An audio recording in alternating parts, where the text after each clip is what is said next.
বিসমিল্লাহি ওয়া আলা মিল্লাতি রাসূলিল্লাহ। রাসূলের সুন্নাত তরিকায় জীবন যাপন করেছে, রাসূলের মিল্লাতের উপর জীবন যাপন করেছে। আজকে রাসূলের মিল্লাতের উপর রেখে গেলাম। আসলে তো মানুষটা কখনো নামাজ পড়ে নাই, কোনোদিন রোজা রাখে নাই, নবীর সুন্নাত মানে নাই, নবীর বিরোধিতা করেছে, দুশমনী করেছে। এই মানুষটাকে যখন কবরস্থ করা হয় আর বলে আমি রাসূলের নামে রাখলাম, রওজায়ে আথার থেকে আমার রাসূল উত্তর দেয়, না তুই রাসূলের নামে রাখিস না। রাসূলের নামে রাখলাম আর বললাম রাসূলের জীবনী করলাম না, সুন্নাত অনুযায়ী চললাম না, আর আমি বললাম রাসূলের অনুযায়ী চলি। আমি একটা কাজ করি না, সেই কাজের দাবি করলাম, সেটা দাবি করলেই কি পাওয়া যাবে? আপনার সম্পদের ওয়ারিসিতে আমি দাবি করি, আমি কি পাবো? ওয়ারিসটা আগে হতে হবে। রাসূলের মিল্লাত বললে মিল্লাত হওয়া যাবে না, রাসূলের সুন্নাত অনুযায়ী জীবনযাপন করতে হবে। রাসূলের সুন্নাত, এটা দাঁড়িয়ে রাখা রাসূলের সুন্নাত, এটা দায়মি সুন্নাত। শুধু সুন্নাত না, সুন্নাতে সবচেয়ে দায়মি সুন্নাত, ওয়াজিব। আল্লাহ রাব্বুল আলামিন যত নবী পয়গম্বর পাঠাইছেন সকল নবীরাই দাঁড়িয়ে রেখেছে। এটা হলো দায়মি সুন্নাত। এই সুন্নাত এতটাই গুরুত্বপূর্ণ, যদি কোনো ব্যক্তি দাড়ি না রাখে তাহলে তার জন্য 24 ঘন্টায় গুনাহ লাগা হচ্ছে। আপনি হজ করতে যাচ্ছেন, নামাজ পড়তেছেন, রোজা রাখতেছেন, কিন্তু আপনি দাড়ি রাখতেছেন না, কবিরা গুনাহ করতেছেন। এই কবিরা গুনাহ আপনার আমলনামায় সবসময় লেখা হচ্ছে। আল্লাহ রাসূল বলেন, যে ব্যক্তি দাড়ি রাখলো না সেজন্য আমার গলায় ছুরি লাগাইলো। সব সুন্নত দুনিয়াতে আদায় করা শেষ হয়ে যাবে, কিন্তু একটা সুন্নত, যে সুন্নতটা কবরে নেওয়া যায়, আপনি মরার সঙ্গে সঙ্গে এই সুন্নতটা আপনার কবরে যাইবে। যে আপনি সেই সুন্নতি আদায় না করেন, যে নামাজ পড়লেন, নামাজ পড়লেন না, সুন্নত পড়লেন না, ফরজের তো খবর নাই। সুন্নত অনুযায়ী আপনি জীবন যাপন করলেন না, সুন্নত অনুযায়ী কেমন করে জীবন যাপন করতে হবে। নবী যেইভাবে টয়লেট করেছে, যেইভাবে খাবার খাইছে, যেইভাবে পোশাক পরিধান করছে, যেইভাবে টুপি পরিধান করছে, আকদা নবীজি যেইভাবে চলছে সেইভাবে চলাটার নাম হলো সুন্নত। কিন্তু আমি জীবনে দস্তরখানা বিছানায় খাবারই খাই না, আর আমি মরার সময় বললাম আমি রাসূলের সুন্নত অনুযায়ী জীবন যাপন করছি। আজকে রাসূলের সুন্নতে রেখে গেলাম, এই সুন্নত দাবি করলেই কাজ হবে না। যদি কোনো ব্যক্তি মারা যায় আর যদি বলা হয় আমি রাসূলের সুন্নত রাখলাম না, এই দোয়া পাঠ করলাম না, কিন্তু তার জীবনটা আপনি সুন্নত অনুযায়ী চলছে, তাহলে সে ব্যক্তি রাসূলের সুপারিশ পাইবে। কিন্তু জীবনে কোনোদিন সুন্নত অনুযায়ী চললো না আর সুন্নত দাবি করলো, ওই সুন্নত কখনো আপনাকে ধরা দিবে না। ধরা দিবে? কখনো ধরা দিবে না। আপনি যদি সুন্নত অনুযায়ী চলাফেরা করেন, আপনি জানাজাও না হয়, আপনাদের কাফন দাফন কিছু হয় নাই, কিন্তু আপনি জীবনটা সুন্নত অনুযায়ী চলছেন, আপনার এই দোয়াও পাঠ করা হয় নাই, আপনি জান্নাতি। আর যদি জীবনে নামাজ পড়ে নাই, হজ করে নাই, যাকাত দেয় নাই, জীবনে সুন্নত অনুযায়ী জীবন যাপন করে নাই, এই মানুষটাকে যদি একবার গিয়া শতবার জানাজার নামাজ পড়ানো হয়, নবীজির সুন্নত তরিকা বলা হয়, আশা করা যায় এই ব্যক্তিটা নবীজির সুপারিশ পাইবে না। এজন্য মুসলমান ভাইরা আমার, মানুষ যখন মারা যাবে তার মতো অসহায় আর কেউ নাই, তার মতো অসহায় আর কেউ থাকবে না। এই জন্য তার জন্য আলেমরা দোয়া করে, আর দোয়ার বদলাতে আল্লাহ কবুল করতে পারে আশা করা যায়, কিন্তু নিজের কাজ নিজেই করতে হবে। মুসলমান ভাইরা আমার, মানুষ যখন মারা যায়, আমি সুন্নতের দাবিদার হলাম কিন্তু সুন্নত আদায় করলাম না, এই সুন্নত আমার কোনো কাজে আসবে না। অনেক ভাইকে যদি বলা হয় ভাই দাঁড়িয়ে রাখো না কেন, বলে হুজুর কেমনে দাঁড়িয়ে রাখবো, আমি কেবল ইন্টারে পড়তেছি, এখন যদি আমি দাঁড়িয়ে রাখি আমাকে চাচা চাচা বলবে, ক্লাসে আমাকে চাচা চাচা লাগবে, এখন তো ভাই বলে, কিছুদিন পরে আমাকে চাচা বলবে, এটাকে মেনে নেওয়া যায়? মুসলমান ভাইরা আমার, কোনো আমল যখন করবেন, যখন মানুষ আপনাকে তিরস্কার করবে, আর এই তিরস্কারের বদলাতে আমার আল্লাহ জান্নাত দান করবেন, সুবহানাল্লাহ। যখন আপনি কোনো আমল করতেছেন আর মানুষ আপনাকে বিরোধিতা করতেছে, মনে করতে হবে এই আমলটা রব্বে কারিমের দরবারে কবুল হয়ে গিয়েছে। মুসলমান ভাইরা আমার, নবী যদি ভালো ভালোবাসা থাকে, প্রেম থাকে। মানুষ কি বললো না বললো ওটার দিকে মানুষ তাকাইবে না। দেখেন না, যখন মানুষ খেলোয়াড়ের পাগল হয়ে যায়, যখন বিশ্বকাপ খেলা আসে, অনেক ছেলেবেলাকে দেখা যায় যে এমনভাবে চুল কাটে, মসজিদে নামাজ পড়তে আসলে কিরে এটা এমনভাবে চুল কাটছে, তোর চুল তো দেখা যাচ্ছে বইটা গেছিলের মতো, এমন নাই এমন নাই, তিরস্কারে দেয়, কিন্তু তার তিরস্কারের মনে হয় না, তিরস্কার তার মনে হয় না। দেখেছেন খারাপ বলতেছে মানুষ, সে খারাপ মনে করে, সেই বলে আপনি বুঝেন না, এটা আপনি বুড়ো মানুষ, আপনি কি বুঝবেন? এই চুলের কারণে আপনি কি বুঝবেন? এই চুল কাটছে 500 টাকা দিয়ে ডাকাতে গিয়ে, কারণ তাকে তিরস্কার করা হয়েছে, কিন্তু তিরস্কার সে মনে করতেছে না। সে কয় আপনি বুড়া মানুষ, আপনি কি চিনবেন? এটা হলো কাটি, হলো নেইমারের কাটি, এটা হলো মেসির কাটি, এটা রোনালদোর কাটি, এবং খেলোয়াড়ের নাম কয়, আপনারা এটা চিনবেন না, তার কাটিং দিচ্ছি। কারণ সে তাকে ভালোবাসে, ভালোবাসার কারণে তার কাটিং দিয়েছে 500 টাকা খরচ করে। মানুষ তাকে তিরস্কার করলে সে তিরস্কার মনে করতেছে না, কারণ সে তাকে ভালোবাসে। ভালোবাসার জন্য সে কি করতেছে? তার কাটিং দিতেছে, তাকে অনুকরণ করতেছে। সে যে জার্সি পরে সে জার্সি পরতেছে। ঠিক আপনি যদি আল্লাহ রসুলকে ভালোবেসে থাকেন, আপনাকে যখন বলা হবে যে আপনি তার চাচা চাচা মনে হয়, তাহলে যে আপনাকে চাচা মনে করতেছে, যে আপনাকে তিরস্কার করতেছে, আপনি সেটা তিরস্কার মনে করবেন না, আপনি তো খুশি করবেন আমার রসুলকে। অনেকে বলে হুজুর দাঁড়িয়ে রাখলে তো ভালো জায়গায় বিবাহ করতে পারবো না, দাঁড়িয়ে রাখলেও ভালো মেয়েরা আমাকে বিবাহ করবে না। মুসলমান ভাইরা আমার, যুবক ভাইরা ভালো করে বুঝে নেবেন, যে সমস্ত মেয়েরা আপনি দাঁড়িয়ে রাখার কারণে আপনাকে বিবাহ করবে না, তাহলে বুঝে নেবেন ওরা কখনো ভালো মেয়ে হতে পারে না। কাগজ কলমে লিখে নেন, যদি আপনাকে দাঁড়িয়ে রাখার কারণে যদি যারা বিবাহ করতেছে না, এই সমস্ত মেয়েরাদেরকে যারা বিবাহ করবে, দেখবেন আপনি দুনিয়াতে একটা জাহান্নাম কিনে নিলেন। আর আপনাকে দাঁড়িয়ে রাখা অবস্থায় যে মেয়েটাকে আপনাকে দেখে পছন্দ করে বিবাহ করলো, তাহলে মনে করবেন দুনিয়াতে আপনি একটা জান্নাত কামাই করে নিলেন। তারা আপনাকে পছন্দ করছে, নবীর সুন্নাত পছন্দ করছে, এই অবস্থায় আপনি বিবাহ করেছেন, তাহলে আপনি ভালো মেয়েই পাইছেন। কিন্তু আপনি দাঁড়িয়ে রাখার কারণে আপনাকে কেউ বিবাহ করতেছে না, আপনাকে কোনো মেয়ে পছন্দ করে না, আপনি ওই মেয়ে যদি বিবাহ করেন, দেখবেন সারা জীবন আপনি কোনোদিন সুখী হতে পারবেন না। এই দাঁড়িয়ে রাখা এটাই তো আলামত, ভালো মেয়ে চিনার আলামত। যেই মেয়ে আপনাকে দাঁড়িয়ে রাখা অবস্থায় বিয়ে করতেছে না, তাহলে ওই মেয়ে আপনার কপালে কোনোদিন জুটবে না। এই জন্য মুসলমান ভাইরা আমার, দাঁড়িয়ে রাখতে হবে একমাত্র নবীর মুহাব্বতে, নবীর ভালোবাসায়। কে কি বললো না বললো, কে আপনাকে খারাপ মনে করলো, সেটা দেখার বিষয় না। যখন মানুষ আপনাকে তিরস্কার মনে করতেছে, কাকাকে মনে করতেছে, চাচা মনে করতেছে, তাহলে মনে করতে হবে এই দাঁড়িয়ে রব্বে কারিমের দরবারে কবুল হয়েছে, আমার রসুল খুশি হয়েছে। তাহলে আপনার এই দাঁড়িয়ে রসিলায় আল্লাহ রব্বুল আলামিন আপনার জন্য একটা জান্নাত রেখেছে, বলেন সুবহানাল্লাহ। মুসলমান ভাইরা আমার, যে জান্নাত দেওয়া হবে, এই জান্নাতের বিবরণ করে আমি শেষ করতে পারবো না। আমি কেমনে জান্নাতের বিবরণ বলবো? কারণ আল্লাহ বলেছেন জান্নাত কেমন হবে মানুষ কল্পনাও করতে পারবে না, কেমন সৌন্দর্য হবে। কিন্তু কোরআন এবং হাদিসে যতটুকু পাওয়া যায় ততটুকু আমি একটা ধারণা আপনাদেরকে শোনাবো। আমা তৌফিক ইল্লা বিল্লাহ। আল্লাহ রাব্বুল আলামিন যখন কোনো বান্দার উপর খুশি হবে, এমন জান্নাত দান করবে যখন জান্নাতীরা জান্নাতে প্রবেশ করবে। মুসলমান ভাইরা আমার, যখন জান্নাতীরা জান্নাতে প্রবেশ করবে, জান্নাতের গেটে যাবে, একটা গেট পার দেওয়ার পরে গেটের সামনেই বসে পড়বে। এত সুন্দর গেট, এত সুন্দর গেট, গেটের সামনে বসে পড়বে।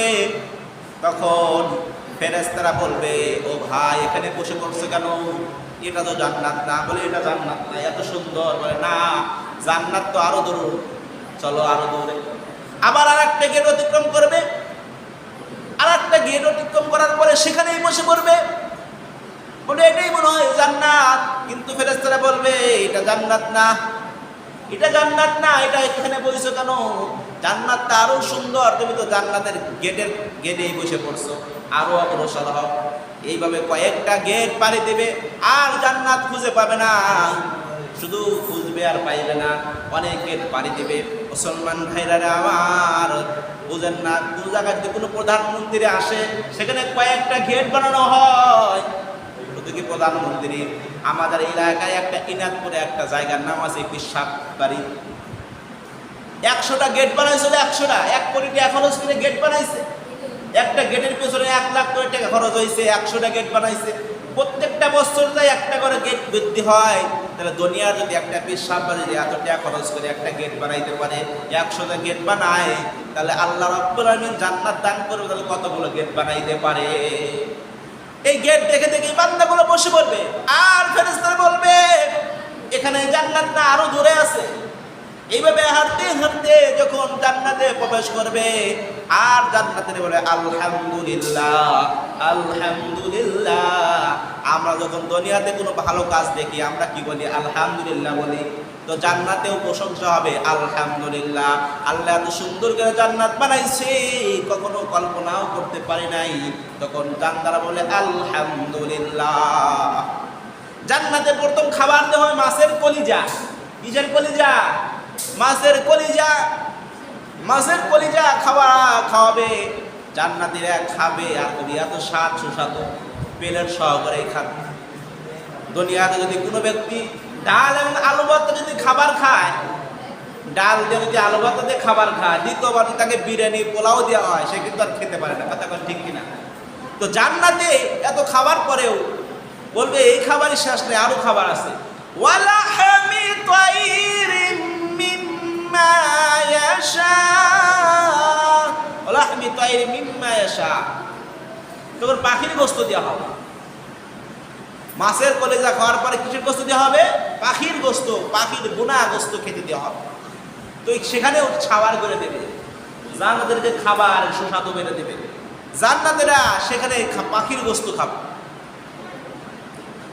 মুসলমান ভাইরা আমার, খেতে খেতে আরো সামনে অগ্রসর হবে, আরো খাবার আসবে। খাবারে কোনো আনলিমিটেড খাবার, খাও যত মন চাই তত খাও। আবার দেওয়া হবে ফল ফলাদি দেওয়া হবে, আঙ্গুর দেওয়া হবে, বেদানা দেওয়া হবে, কিশমিশ দেওয়া হবে, খেজুর দেওয়া হবে, কলা দেওয়া হবে, মালটা দেওয়া হবে, কমলা দেওয়া হবে। এই খাবারগুলো যখন সামনে আসবে, আল্লাহকে প্রশ্ন করবে, আল্লাহ এই কমলা, মালটা, এই ডালিম এগুলো তো আমরা দুনিয়াতেই খাইছি, এই খাবারগুলো জান্নাতে কেন গো আল্লাহ? আল্লাহ বলবেন, দুনিয়াতে যেই খাবারগুলো খাইছো, যে কমলা খাইছো, যে ডালিম খাইছো, এটা সেই ডালিম না। দুনিয়াতে তো কমলা খাইছো, সুলায়া খাইতে হইতো। জান্নাতে সুলানোর কোনো দরকার নাই, খোসা সহকারে খাইতে পারবা। জান্নাতের কমলাগুলো খোসা সহকারে খাইবে। জান্নাতে যেই প্লেটে খাবার খাইবে, ওই প্লেট সহকারে খাইবে, দোস্তর খানা খাইবে। দুনিয়ার প্লেটে তো একবার না ধুইলে সেই প্লেটে খাওয়া যায় না, দুর্গন্ধ বের হয়। জান্নাতে এমন প্লেটে খাইতে দেওয়া হবে, সেই প্লেট সহকারে খাইবে। জান্নাতে শুধু খাওয়া আর খাওয়া, এমন খাওয়া দিবে মন ভরে যাবে, চক্ষু শীতল হয়ে যাবে। মুসলমান ভাইরা আমার, দুনিয়াতে তো আমরা মদ খাইতে পারি নাই, আমরা তো মদ খাই নাই। আল্লাহ রাব্বুল আলামিন ভালো করে জানে আমার বান্দারা দুনিয়াতে মদ খাই নাই। খাবার পরে ড্রিঙ্কস খাইতে মন চায়, আরসি খাইতে মন চায়, 7 আপ খাইতে মন চায়। অনেকে মদ খায়, আমি তো মদকে হারাম করে দিয়েছি। আল্লাহ রাব্বুল আলামিন জান্নাতের ভিতরে মদ খাওয়াকে হালাল করে দেবে, মদের একটা ঝর্ণা বানায় দিয়েছে। জান্নাতের ভিতরে 4টা ঝর্ণা আছে, একটা হলো মদের ঝর্ণা, একটা হলো দুধের ঝর্ণা, একটা হলো মধুর ঝর্ণা, একটা হলো পানির ঝর্ণা, হাউজে কাউসারের পানি। যেই পানি একবার পান করলে আর সারা জীবন পিপাসা লাগবে না। তহরা, এত পবিত্র পানি দেওয়া হবে, সেখানে তোমাদেরকে আরাম করা হবে। এই জান্নাত দেওয়া হবে যারা নবীর সুন্নাত অনুযায়ী জীবন যাপন করবে। মুসলমান ভাইরা আমার, শুধু কি তাই? এই মদ খাওয়াই কি শেষ? মনে মনে জানবে আল্লাহ মদ খাইছে, যদি একটু নাচানাচি করতাম, একটু গান বাজনা যদি হইতো, একটু আরাম হইতো, ভালোবাসা একটু ভালো লাগতো, একটু যদি নাচানাচি করতে পারতাম, একটু ফিলিংস আসতো। দুনিয়াতে অনেকে মদ খায় পাগলামি করেছে, এখানে শুধু মদ খায় ফিলিংস তো আসলো না। আল্লাহ রাব্বুল আলামিন মনের তামান্না বুঝবে, তো সেখানে বিশাল হল থাকবে, সেইখানে ছোট ছোট কিশোরী এবং যুবতী মেয়েরা নাচানাচি করবে, গান বাজনা করবে, সেখানে খাও আর ফুর্তি করো, আনন্দ করো। আল্লাহ রাব্বুল আলামিন একজনকে কমপক্ষে না হলেও 70টা স্ত্রী দান করবে, আর একটা স্ত্রীর সাথে লক্ষাধিক করে দাসী থাকবে। বলেন সুবহানাল্লাহ। মুসলমান ভাইরা আমার, বিবরণ শুনলেই শেষ না। জান্নাতের বিবরণ যদি আল্লাহ বলেছেন আমি কল্পনা করে শেষ করতে পারবো না, অন্তর কল্পনা করতেই পারবে না জান্নাত কেমন। কিন্তু কোরআন হাদিস যতটুকু পাওয়া যায় ততটুকু বললেই তো অনেক কিছু বোঝা যায়। জান্নাতে যারা সুন্দরী হুর দেওয়া হবে, যেই বউগুলো দেওয়া হবে, ওই বউয়ের যদি একটা চুল অথবা একটা দাঁত যদি দুনিয়ায় ফেলে দেওয়া হয়, দুনিয়া আলোকিত হয়ে যাবে, আর অন্ধকার থাকবে না। এত সুন্দর রূপসী মেয়ে জান্নাতীদেরকে দেওয়া হবে। আল্লাহ রাব্বুল আলামিন তাদের মনের সব তামান্না বুঝবে, যা চাইবে সব পাইবে। এটা কাদের জন্য? মিল্লাতে রাসূলুল্লাহ। শুরুতে বললাম বিসমিল্লাহি ওয়া আলা মিল্লাতি রাসূলুল্লাহ। মিল্লাতে রাসূলুল্লাহ দাবি করলেই হবে না, যারা আমলে পরিণত করবে, যারা কাজে পরিণত করবে, এদের জন্য এই সুসংবাদ দেওয়া হবে, এদের জন্য এই পুরস্কার দেওয়া হবে। শুধু কি তাই, আল্লাহ রাব্বুল আলামিন জান্নাতীদেরকে আরো অফার দান করবে। জান্নাতীরা বলবে আল্লাহ একটু তো মন চায়, একটু নদীতে ঘুরতে মন চায়, স্ত্রী নিয়ে ট্রলার নিয়ে ঘুরতে মন চায়। আল্লাহ রাব্বুল আলামিন মার্কেটের ব্যবস্থা করে দেবেন, শপিং হল থাকবে, মার্কেট থাকবে, সেখানে স্ত্রী নিয়ে ঘোরাফেরা করবে। দুনিয়াতে পুরুষের জন্য রেশমি কাপড় পরা হারাম, স্বর্ণ পরা হারাম। জান্নাতে পুরুষের জন্য স্বর্ণ পরাইবে, রেশমি কাপড় পরবে, আরো সুন্দর দেখা যাবে, লাবণ্যময় চেহারার অধিকারী দেখা যাবে, এত সুন্দর দেখা যাবে। আর দুনিয়ায় যে স্ত্রী থাকবে সেই স্ত্রী হবে সবার সর্দার। এখন মহিলারা যারা ওয়াজ শুনতেছে তারা বলতেছে জান্নাত তো হুর দিবে, বউ দিবার, আমরা কই যাব? এরা আবার আফসোস করতে পারে, তো এরা থাকবে সবার কি সর্দার, এরা থাকবে সবার সর্দার, সব মহিলার সর্দার থাকবে। কিন্তু এই সর্দারে সেই জান্নাতে হওয়ার জন্য স্বামী এবং স্ত্রী একে অপরে ভালোবাসা থাকতে হবে, একে অপরে জীবন যাপন সুন্নত তরিকা করতে হবে, মিল্লাতে রাসূলুল্লাহ করতে হবে। যদি একজন জান্নাতে যায় একজন জাহান্নামে যায়, তারও তার দেখা হবে না, উভয়ই জান্নাতি হতে হবে। মুসলমান ভাইরা আমার, এখন তো জান্নাতের বিবরণ শুনলাম, জাহান্নামের বিবরণ আবার এমন। জাহান্নামের বিবরণ শুনলে তো আরো গা উতরায় পড়বে। যারা জাহান্নামে যাইবে 1000 বছর কান্নাকাটি করবে, 1000 বছর। জাহান্নামের বিবরণ করার সময় নাই, সংক্ষিপ্তে ভাই একটু বলতেছি। 1000 বছর কান্নাকাটি করবে, আল্লাহ ওগো আল্লাহ একটু পানি দাও, একটু পানির ব্যবস্থা করে দাও। 1000 পরে আল্লাহ উত্তর দেবে, ডাকস কেন, কি জন্য ডাকস? বলে আল্লাহ একটু পানি দাও। ফেরেশতারা পানি তো দূরের কথা, পুজ নিয়ে আসবে, পুজ, এই দুর্গন্ধময় পুজ নিয়ে আসবে। ওই পুজ যদি দুনিয়ায় ফেলে দেওয়া হয়, দুনিয়ার মানুষগুলো পুড়ে ছাই ছাই হয়ে যাবে। এত দুর্গন্ধযুক্ত পুজ নিয়ে আসবে, ওই পুজ দেখেই দুর্গন্ধ হয়ে যাবে। তখন ফেলে মানুষেরা বলবে জাহান্নামে, বলে আমার পুজ লাগবে না, পানি দরকার নাই। বলে তুই চাইলি কেন? খা, জোর করে খাওয়াবে। খাওয়ার সঙ্গে সঙ্গে পেটের নাড়ি বুড়ি বের হয়ে যাবে, এরপরও তারা মরবে না। এবারে আবার শাস্তি, এইভাবে শাস্তি থাকবে। এই জন্য যারা জান্নাতি এরা সুজান্নাত করবে, সেই দিন আল্লাহ রাব্বুল আলামিন কহার নাম ধারণ করবে। একমাত্র মানুষকে পোড়ানোর অধিকারে আল্লাহ, মানুষকে শাস্তি দেওয়ার অধিকার কে? আল্লাহ। অনেকে মানুষ দেখলাম, নূরে পাগলা নামে একটা মানুষ আছে, তাকে মানে কবর থেকে উঠায় পড়াইছে। মানুষকে পোড়ানো কখনো জায়েজ নেই। অনেক মানুষ দেখা যায় হিন্দুদের মধ্যে পোড়ানোর স্বভাব আছে। মানুষ হলো সম্মানিত মানুষ, মানুষ যখন মারা যায় তার মাঝে কোনো শত্রুতা থাকে না। এক ইহুদি মারা গিয়েছে, ইহুদিরা নবীজি বলছে তোমাদের মুসলমানদের শত্রু, 1 নম্বর শত্রু হলো ইহুদিরা। কেরা? জানেন না, ইহুদিরা সব সময় এবারে ঝগড়া ফাসাদ করে রাখে। তো ইহুদিরা মুসলমান হলো প্রকাশ্য শত্রু। তো এই ইহুদি মারা যাওয়ার পরে ওখান থেকে লাশ যাচ্ছে, নবীজি দাঁড়ায় গেছে, সম্মান করছে। তখন সাহাবীরা প্রশ্ন করল, ইয়া রাসূলুল্লাহ, একটা ইহুদি মারা গেছে, তো আমাদের শত্রু, তার লাশ দিকে আপনি কেন দাঁড়াইলেন? সে আল্লাহর নাস্তিক, কাফের। তখন বললো আসলে আরে শাস্তি দেওয়ার মালিক তো আল্লাহ, আর সে তো মারা গেছে, সে তো আর আমার শত্রু নাই। আর কোনো মানুষ মারা গেলে সে কোনো কারোর শত্রু থাকে না, সে তো একটা মানুষ, তাকে তো সম্মান করতে হবে। একটা ইহুদিকেও সম্মান করছে। যে মানুষ যেই গুনাহের কার করুক না কেন, কাউকে পোড়ানো করা কিনা এখতিয়ার নাই, এই জন্য কাউকে পোড়ানো যাবে না।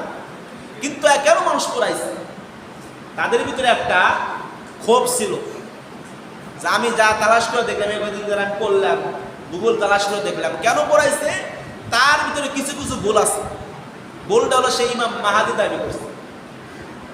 এবং সে কাবার অন্তরে একটা ঘর বানাইছে, সেখানে মানুষরা সিজদা করতেছে, শিরকি করতেছে, মানুষকে ঈমান ছাড়া করতেছে। তো মানুষ দেখছে এই মানুষকে যদি এখানে রাখি তাহলে মানুষগুলো তো আরো গুমরাহী হয়ে যাবে, কাফের হয়ে যাবে, আল্লাহ ছাড়া তো কাউকে সিজদা দেওয়া যাবে না। এই মানুষগুলো তাকে সিজদা করতেছে, তাকে নবী মনে করতেছে, সে খোদা মনে করতেছে, অনেকে তাকে আল্লাহ মনে করছে এবং কালেমাও বিকৃত করছে, সে নিজে কালেমা বানাইছে। এই কারণে এই জিদের কারণে মানুষ কি করছে, জেদের কারণে সব কিছু করে হয়। জেদ যখন উঠে যায় তখন কি করে, নিজের ভাইকেও হত্যা করে, নিজের বাবাকেও হত্যা করে। তো জেদের বসে কাজ করতে, তো জেদ যখন আসে, রাগ যখন আসে, রাগকে কন্ট্রোল করাটা একটা ইবাদত। এই জন্য এই কাজগুলো একবারে খারাপ কাজ করছে। যাই হোক, আমি যেই কথাগুলো বললাম, জান্নাতে যেরকম আরাম, জাহান্নামে সেই রকম শাস্তি।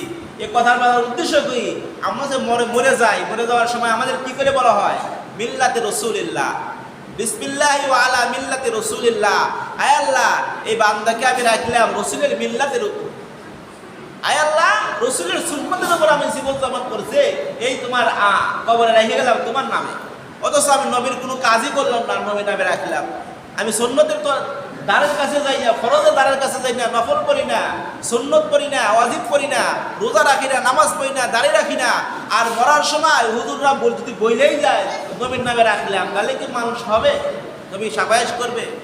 আর যদি কেউ কিছু বললো না, আপনি মারা গেলেন, আপনার জানাজা হলো না, কবরস্থ করা হলো না, আপনাকে নদীতে ভাসায় দিল, কিন্তু আপনার আমল আখলাক ঠিক ছিল, তো এই মানুষটা জান্নাতে বলেন সুবহানাল্লাহ। যারা জানাজা পড়বে না তারা গুনাহগার, মহল্লার মানুষ গুনাহগার হবে। কোনো মানুষ যদি মারা যায়, তুই মহল্লার মানুষ সে জানাজা না করে ফরজে কিফায়া, একজন করলে সবাই গুনাহ থেকে মুক্তি পাবে, যদি কেউ না করে সবাই গুনাহগার হবে। সেই লাশ কিন্তু গুনাহগার হবে না। অনেকে ভুল ধারণার মধ্যে আছে যে একজনকে যদি জানাজা না দেওয়া হয়, সে যদি মারা যায়, সে তো ভূত হয়ে যায়, জিন হয়ে যায়, এটা ভুল। তো যারা জানাজা দিতে পারে নাই তারা গুনাহগার হবে, তার আমল যদি ঠিক থাকে তাহলে সে জান্নাত। দুনিয়াতে আমরা ভাইরাল হওয়ার জন্য কত কিছুই না করি, কিন্তু আপনি ভাইরাল না, যদি আপনি আসমানে ভাইরাল। এমনও মানুষ আছে সে রিক্সা চলা খায়, চা বিক্রি করে খায়, দোকানদারি করে খায়, কিন্তু সেই মানুষটা হলো আসমানে ভাইরাল, ফেরেশতাদের কাছে ভাইরাল। অমুক মানুষ আল্লাহ আল্লাহ জিকির করে, নামাজ পড়ে, প্রশংসা করে, আল্লাহ তাকে যদি আল্লাহ ভালোবাসে, স্বয়ং মুহাম্মদুল্লাহ, আল্লাহ বলেন যে আমার নবীকে ভালোবাসে, আমি তাকে ভালোবাসি, আর আমি যাকে ভালোবাসি আমার নামটা, তার নামটা আমি ছড়ায় দিই। ফেরেশতাদেরকে বলি অমুক বান্দাকে আমি ভালোবাসি, তখন ফেরেশতারা আসমানে বলা বলি করে, এই গাজীপাড়া অমুক জায়গায় একটা মুসল্লি আছে, সে আল্লাহ ভালোবাসে। ফেরেশতারা সমালোচনা করে, বলে আলোচনা করে, অমুক ব্যক্তি অমুক জায়গা আব্দুর রহমান নামে একটা ছেলে আছে, সে অনেক ভালো, আল্লাহ তাকে ভালোবাসে, তো তাকে সবাই চেনে, কিরে মুক্ত ওকে আসমানে সে ভাইরাল। দুনিয়ার কেউ তাকে ছিল না, কিন্তু সে কি কই ভাইরাল? আসমানে ভাইরাল। তো এই মানুষ যখন মারা যায়, মারা যাওয়ার সঙ্গে সঙ্গে তো ফেরেশতারা কান্নাকাটি শুরু করে, আজকে অমুকে মারা গিয়েছে। যখন রূহ নিয়ে আসমানে উঠে, আসমানের দরজারা সুসংবাদ জানায়, দরজা করে খুলে দেয় আর স্বাগত জানায়, সুসংবাদ জানায়, অমুকে মারা গিয়েছে, সুসংবাদ জানায়। হাজার হাজার ফেরেশতারা সেলুট জানায়। আর যে ব্যক্তি খারাপ, তো আসমানে ফেরেশতা তাকে উঠতে দেয় না, তিরস্কার করে। ইয়া আইয়ুহাল্লাযীনা আমানু, হ্যাঁ এই আল্লাযীনা আমানু কুনু মা'আস সাদিকিন, তোমরা সত্যবাদীদের সাথে থাকো। মানুষ যারা নামাজ পড়ে, বন্ধুত্ব করতে হলে যারা নামাজ পড়ে, আল্লাহকে ভালোবাসে, সাদিকিন, সিদ্দিকিন, শুহাদা, যারা সৎ, আপনি জানেন এই লোকটা যারা মিথ্যা কথা হয় না, সত্যবাদী, আপনার কাছে ভালো মনে হয়, তাকে বন্ধুত্ব বানাও। যাকে ইচ্ছে তাকে বন্ধু বানাইলে তো আপনার জীবন ধ্বংস হয়ে যাবে। নবীর ছেলে কিনান বন্ধু বানাইছিল কাফেরদেরকে, তো সেও কাফের হয়ে গেছে। তাহলে বোঝা যাচ্ছে বন্ধুরাও মানুষ কি করে, কাফের বানায়, ইসলাম থেকে দূরে সরায় নিয়ে যায়। এজন্য বন্ধু বানাইতে হলে যাচাই করে বন্ধু বানাইতে হবে। যাকে ইচ্ছে তাকে কি করা যাবে না, বন্ধু বানানো যাবে না। বন্ধু বানাইতে হলে আপনার কি করতে হবে, আগে যাচাই করতে হবে। প্রতিবেশী যদি কারো খারাপ থাকে, তার মনে হবে ওই প্রতিবেশী যদি কারো খারাপ থাকে আশেপাশে, তার প্রতি আর একজন যদি ভালো থাকে, তার কাছে সে জাহান্নাম মনে হবে। কারো বন্ধু যদি খারাপ হয়ে যায়, সেও খারাপ হয়ে যাবে। এই জন্য বন্ধু বানাইতে হলে যাচাই করে বন্ধু বানাইতে হবে। এই জন্যই তো আল্লাহ বলেছে কুনু মা'আস সাদিকিন, তোমরা সত্যবাদীকে বন্ধু বানাও। যারা সত্যবাদী, যারা ভালো, এদেরকে তোমরা বন্ধু বানাও। যে সমস্ত কথা বললাম, আল্লাহ রাব্বুল আলামিন সর্বদা আমাকে আমল করার তৌফিক দান করুক, পাশাপাশি আপনাদেরকে আমল করার তৌফিক দান করুক। ওয়া আখিরু দাওয়ানা আলহামদুলিল্লাহি রাব্বিল আলামিন। আসসালামু আলাইকুম ওয়া রাহমাতুল্লাহি ওয়া বারাকাতুহু। যা সারাকা সুন্নাত মেনে দেশে